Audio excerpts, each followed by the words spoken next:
Bonjour à toutes et à tous, ceci est un extrait que vous allez écouter dans un format beaucoup plus court, un extrait d'un épisode qui a été réalisé précédemment. Si vous avez envie de l'écouter en entier, il suffit de cliquer dans les liens de l'épisode pour pouvoir accéder à l'épisode en entier. Je vous souhaite une très bonne écoute. Quand tu as voulu t'installer en tant que sage-femme libérale qui donc accompagne les naissances à domicile, tu as rencontré des difficultés, ça a été complexe ou la transition s'est fait facilement? En fait, comme ça s'est fait progressivement, si tu veux, au départ, c'était surtout des mamans que j'accompagnais au plateau technique ou à la maison de naissance, puis qui accouchaient un petit peu trop vite ou qui me demandaient de venir chez elles et finalement on n'avait plus le temps de partir. Donc c'était pas vraiment organisé, tu vois, ça s'est fait comme ça. Et ce qui a fait que je me suis dit, ah là, maintenant je vais officiellement faire ma pratique et m'organiser, c'est que un jour une de ces mamans qui accouche trop vite a eu une hémorragie à domicile. Donc là il a fallu que je la transfère, que je fasse des soins à domicile. Et je me suis dit, en fait, il y a vraiment des femmes, il y a rien à faire, on n'arrive pas à les faire aller à l'hôpital, soit parce qu'elles veulent pas, soit parce que leur accouchement va trop vite. Donc, il faut que cette pratique, elle existe, que ce soit organisé avec les hôpitaux. Donc déjà, tu vois, il y a eu tout ce truc de conscientisation il y a des cas où c'est pas possible autrement, pour diverses raisons. Et ça nécessite d'être organisé. Et pour moi, c'est passé par expérimenter que des fois, ça dérape. Et du coup, à partir de là, j'ai officiellement dit les choses. J'ai demandé à rencontrer mon réseau périnatal. J'ai même demandé à ce qu'on organise des réunions avec le SAMU, les maters. Et puis ça n'a pas été facile en fait. On a eu 2 réunions, une très compliquée, une autre où on a pu parler, mais où globalement les maters disaient le SAMU, non, nous on veut rien organiser, c'est pas officiel, il y a pas de cadre, donc on va pas se mouiller là-dessus. En plus, ça nous fait peur. Donc j'ai bien vu qu'une organisation générale, ça allait pas marcher. Donc j'y suis allée, en fait, comme souvent dans la vie, dossier par dossier, mater par mater, voilà, à organiser les choses, à dire là j'ai une maman qui accouche, je vous l'envoie. Et puis au fur et à mesure des inscriptions, des dossiers selon les maters, on a organisé. Ça fait que moi là où je travaille, il y a des maters avec qui c'est super bien organisé, tu vois, il y a vraiment un circuit très précis, des contacts faciles. Puis il y a des maters où c'est vraiment voilà, la femme va ouvrir son dossier, on essaye de pas trop en parler et puis voilà. Donc ça reste quand même compliqué et moi je le regrette parce que je me dis finalement il y aurait un protocole régional où on se décide tous sur comment on s'inscrit, comment je prends un contact quand j'ai besoin d'un avis, comment ça se passe un transfert. Ça me paraît pas si compliqué de mon point de vue, mais en fait ce qui reste compliqué c'est déjà qu'il y a beaucoup de personnes qui sont plutôt contre et qui n'ont pas envie de se mouiller, ce que je comprends vu que nationalement le ministère ne se positionne pas. Donc individuellement, c'est sûr que pour un chef de service, c'est hyper compliqué de dire moi j'organise des accouchements à domicile avec les sages-femmes du coin, quoi. Parce qu'il faut le préciser, quand on décide d'être suivi avec une sage-femme à domicile, il y a un accompagnement où on doit aller s'inscrire à la maternité, soit la plus proche, soit celle qui est de niveau 3. Donc il y a forcément un lien avec l'hôpital en fait. On n'est pas du tout laissé seul. Alors en fait, il y a rien qui est dit, donc on pourrait faire tout ce qu'on veut, tu vois. Mais c'est vrai que globalement, on a toute la même ligne de conduite, les sages-femmes, à dire on sait que potentiellement une femme peut avoir besoin d'aller à l'hôpital. Donc nous, ce qu'on veut, c'est qu'il y ait une inscription qui soit faite, déjà parce que ça permet aux familles de connaître la maternité où elles seraient transférées, et ça, on sait que c'est important. Déjà, quand on part en urgence, c'est déstabilisant. Si en plus on connaît pas les lieux, pas les personnes, c'est pas évident. Et moi, je vois dans les maters avec qui ça se passe bien, c'est super parce que les mamans, les papas me disent on n'a pas envie d'y aller, clairement, c'est pas notre projet, mais on a bien vu qu'il y avait des professionnels chouettes qui nous comprennent et si on doit y aller, on sait qu'on va être bien pris en charge. Donc ça, c'est hyper important. En fait, quand ça fonctionne bien, ça fait qu'il y a vraiment une cohérence autour de la famille et une fluidité de communication qui fait aussi que s'il y a besoin d'un avis, que moi j'ai un doute, j'ai facilement cet avis, on réfléchit à plusieurs professionnels, donc on prend de meilleures décisions. Donc ça, c'est vraiment ce qu'on vise. Après, dans l'absolu, comme il n'y a rien d'écrit, on pourrait ne pas inscrire une maman. En fait, il n'y a rien d'obligatoire. Et puis, moi, j'ai des maters qui me disent, par exemple, elles veulent un dossier d'anesthésie. Par contre, elles ressentent pas le besoin, ces maters, de rencontrer la maman. Parce qu'elles disent, elle a un suivi. Nous, du moment qu'on a les papiers du dossier de grossesse, le dossier d'anesthésie, ça nous suffit. Par contre, si la mère veut visiter l'hôpital pour voir comment ça marche chez nous, elle peut venir faire une visite. Donc, tu vois, ça peut être ça. En fait, tout est à inventer en France. Oh là là, ça me fait rêver parce que pour avoir accouché 2 fois à la maison, j'ai pas du tout eu cet accueil dans la maternité niveau 3 du coin. C'est plutôt...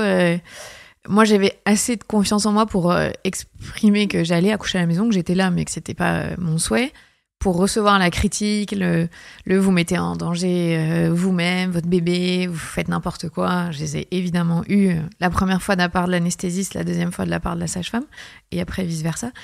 Donc ça m'a pas perturbée, mais je sais que nous, on a pour consigne de faire profil bas en fait. Parce qu'il n'y a pas ce que tu as en place, il n'y a pas cet échange clair et précis avec la maternité locale qui est OK avec le fait qu'on soit suivi à domicile. Donc c'est très dommage, moi je trouve, parce que notre sage-femme prend les devants, on respecte la loi et on est considéré comme des folles. Ouais, c'est ça. Et moi, je vois, j'ai quand même, parce que je travaille avec beaucoup de matères. Nous, on a de la chance, on a encore pas mal de matères dans ma région. Et j'ai des matères comme tu décris, hein, où la femme arrive, puis on va lui expliquer, faire la liste de toutes les raisons qui pourraient la faire mourir. D'ailleurs, dans cette liste, la plupart des causes, tu pourrais en mourir à l'hôpital, tu sais, mais voilà, là, comme elle accouche chez elle. Et ça, c'est dramatique parce qu'en plus, moi, je le vois bien. Ce que ça fait, c'est que ça dissuade jamais les familles. Par contre, chez certaines familles, ça va faire qu'elles vont avoir encore moins confiance en l'hôpital. Et si on doit faire un transfert, ça risque d'être compliqué. Elles peuvent être dans un refus de soins. Donc ça, c'est quelque chose pour lequel je milite beaucoup et j'informe beaucoup les collègues de l'hôpital, c'est de dire, en fait, ne croyez pas qu'en faisant peur, vous pouvez influencer une femme qui est prête à accoucher chez elle, parce qu'une femme qui est prête à accoucher chez elle, elle a déjà énormément travaillé, réfléchi. Et donc, à part la braquer, vous ne ferez rien. Et donc là, ils se font du mal, ils se tirent une balle dans le pied à eux-mêmes. Parce que je vois bien, même si moi je dis à cette femme, par exemple, j'ai un souci avec ton dossier, il faut que tu vois la gynéco, tout ce que dit la gynéco va être rejeté parce que cette femme, elle se dit de toute façon, ils veulent pas que j'accouche chez moi, donc je ne les crois pas quand ils me parlent. Et tu vois, quand on est en perte de confiance, ben vraiment, on le voit, il y a des soins de moins bonne qualité. Donc ça, il faut vraiment qu'il y ait cette conscience à dire, j'ai envie de dire, normalement, c'est ce qu'on fait en tant que professionnel de santé, tu sais, quels que soient les choix, les modes de vie de nos patients, on est là pour être à leur écoute, on les informe, mais après, on fait avec ce qu'ils sont et ce qu'ils pensent, quoi. On n'a pas à juger. Et on sait que ce qui fait une bonne relation soignant-soigné, c'est le contrat de confiance. Et à l'accouchement à domicile, c'est comme si tout ça n'existait pas, comme si la déontologie, l'éthique disparaissait. Tu accouches à domicile, donc on a tous les droits, on peut t'effrayer, on peut te maltraiter, c'est normal. Non, c'est vrai, j'avais pas vu sous cet angle. Et t'as raison. Moi, ça m'a fait juste me rejeter l'hôpital et me dire hors de question que j'y aille là parce que j'ai pas été accueillie comme il fallait. Et clairement, jamais de la vie, ils auraient réussi à dissuader mon projet de vouloir accoucher à la maison. On a tellement cheminé que c'est pas envisageable. Et c'est pas à 8 mois de grossesse quand tu vas les voir qu'ils ont ce pouvoir-là sur ta décision, sur ton parcours, ça c'est sûr. Alors, depuis 2018, l'APAD, on dit, APAAD, recense donc les accouchements à domicile de manière vraiment professionnelle, avec les datas, avec des analyses. Et donc, c'est toi qui participes à récupérer toutes ces données. Comment est-ce que ça se passe et pourquoi est-ce que vous avez créé ça en 2018 ? Alors 2018, c'était une période où l'accouchement à domicile était très fortement attaqué. Et nous, si tu veux, il y avait beaucoup de procès d'interdiction d'exercer, même sur des cas où il n'y avait pas eu forcément de problème. Et là, on s'est dit, maintenant, on arrête de se cacher. On assume ce qu'on fait, ce qu'on est, et on va publier des chiffres. Et pour nous aussi, tu vois, on avait besoin de vérifier, de se dire, enfin, est-ce que ce qu'on fait, c'est si fou ? Donc on avait ce besoin de vérifier ce qu'on faisait à grande échelle et pas juste à l'échelle de chacune son petit cabinet, mais aussi de publier avec vraiment, tu sais, cette idée en tête de dire, si nos chiffres doivent faire qu'on nous interdit d'exercer, on est prête à aller jusque-là, mais on veut plus se cacher. Parce qu'en fait, se cacher, c'est aussi préjudiciable pour les mamans, parce que ça permet pas de bien organiser les choses. Et nous, notre priorité, c'est la santé des mères et des bébés. Donc, soit on peut dire ce qu'on fait et c'est validé, soit ce qu'on fait, ça demande d'être interdit et on l'assumera. Tu vois, donc on en était là. Donc on s'est dit, qu'est-ce qu'on fait ? On va demander à toutes les sages-femmes de France qu'on connaît, sachant qu'à une centaine, t'imagines bien qu'on se connaît quasiment toutes, de remplir tout leur dossier, de nous transmettre les données. Alors c'est anonymisé évidemment, hein, je sais pas que Mireille à Paris a accouché tel jour. Hein. Voilà, simplement on a les données de toutes les femmes de toutes les femmes de la sage-femme. Et on a vraiment dit aux collègues, on veut que vous nous donniez tous les dossiers, y compris les dossiers qui posent problème, parce qu'on a besoin de comprendre et de vérifier quand est-ce que ça marche bien l'accouchement à domicile, quand est-ce que ça pose problème. Aussi pour faire des recommandations à nos collègues, de dire voilà, tel critère, on a remarqué que vraiment il y avait beaucoup plus de transferts. Alors maintenant on va y être vigilante à ce critère-là. Tu vois, donc c'est un peu comme ça que ça a commencé.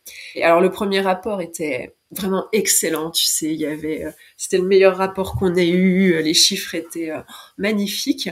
Puis après, au fur et à mesure des rapports, les chiffres restaient excellents, mais on s'est aperçu que oui, à domicile, on a quelques cas de décès de bébé, ça arrive. Voilà, évidemment, il y a des hémorragies aussi. Et c'était important pour informer les femmes de dire, il n'y a pas de recette magique, en fait. C'est pas t'accoucher chez toi et puis l'accouchement est forcément parfait. Il y a des fois aussi où il faudra transférer et faire une césarienne. Mais du coup, on a des données. Et tu vois, c'est hyper important pour les familles, parce que moi, du coup, quand une maman me demande « Alors, si j'accouche chez moi, c'est quoi le risque que j'aille à l'hôpital ? Et puis, ce serait quoi les principales causes ?» Là, c'est très objectif. Je peux lui dire « Écoute, c'est ton deuxième bébé. En gros, il y a 4% de chances que t'ailles à l'hôpital en cours de travail. Si c'est ton premier, c'est plutôt 15. Tu vois, donc c'est très concret. La principale cause de transfert, c'est le col qui s'ouvre pas. Donc en fait, c'est pas un transfert pour une raison ni très urgente ni très grave. Et ça, c'est hyper important parce que quand il y a des éléments factuels, les personnes peuvent se situer. Et tous les éléments ne résonnent pas pareil. Par exemple, si je dis à une maman, il y a 5 chances sur 100 que tu fasses une hémorragie, il y en a, ça va les effrayer, il y en a vont dire « Oh, c'est pas beaucoup ». Mais au moins, elles ont quelque chose de solide sur lequel faire reposer leur décision.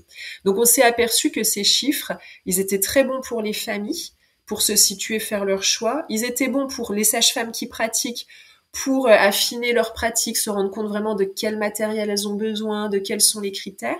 Et par rapport aux instances, même si c'est des fois un petit peu remis en question, nos données, en tout cas, ça leur permet aussi de relativiser et ça a vraiment réouvert le dialogue. Un dialogue qui reste pas toujours évident, mais tu vois, là, par exemple, ça fait 2 ans qu'on est sur un groupe de travail avec les sociétés savantes, collèges de gynéco, d'anesthésistes, de pédiatres.